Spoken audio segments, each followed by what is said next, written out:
Hola chicos, los extraño mucho, espero que todos se encuentren muy bien, los quiero mucho y este video es básicamente para que recordemos uno de los temas de español que vimos en el periodo.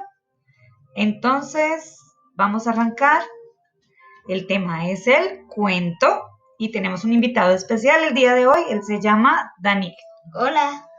Bueno, con Daniel vamos a tratar de recordar el tema del cuento, elementos del cuento y las partes del cuento. Espero les guste y vamos a arrancar en este momento. El cuento, ¿tú sabes qué es el cuento, Jesús Daniel? Sí, el cuento es una narración de hechos imaginarios. Muy bien, es una narración breve de hechos imaginarios, es decir, que no son reales. Es una narración sencilla, generalmente dirigida a niños. En el cuento encontramos unos elementos para comprender mejor el cuento. Dentro de estos elementos tenemos el tiempo. ¿Tú sabes qué es el tiempo, Jesús Daniel? Sí, el tiempo es cuando pasa en la historia. Muy bien, es cuando ocurren los hechos. El tiempo, cuando hablamos en un cuento, generalmente hablamos de hace muchos años, érase una vez, una mañana soleada, una noche lluviosa, pero generalmente no se habla de un tiempo específico.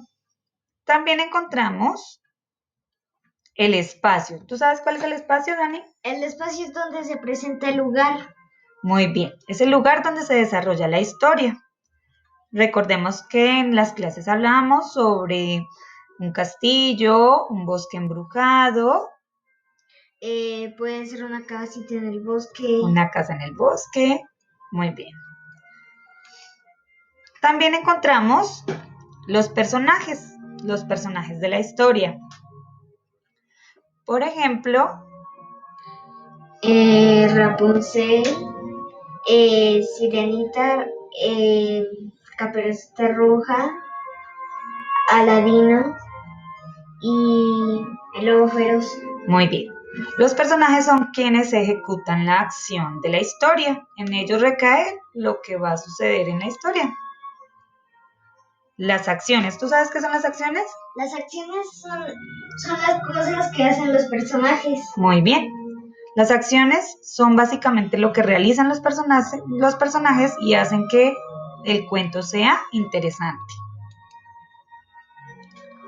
El narrador o el que cuenta la historia. Muy bien, el narrador es quien se encarga de contar la historia. En el cuento también encontramos unas partes que son las que nos permiten reconocer dónde ocurren los sucesos. Por ejemplo, el inicio. ¿Y qué ocurre en el inicio, Daniel? El inicio es cuando se presentan los personajes de la narración y el lugar. Muy bien. En el inicio se presentan los personajes y el lugar. Por ejemplo, en Los Tres Cerditos encontramos que había una vez 3 cerditos que vivían con su mamá en el bosque.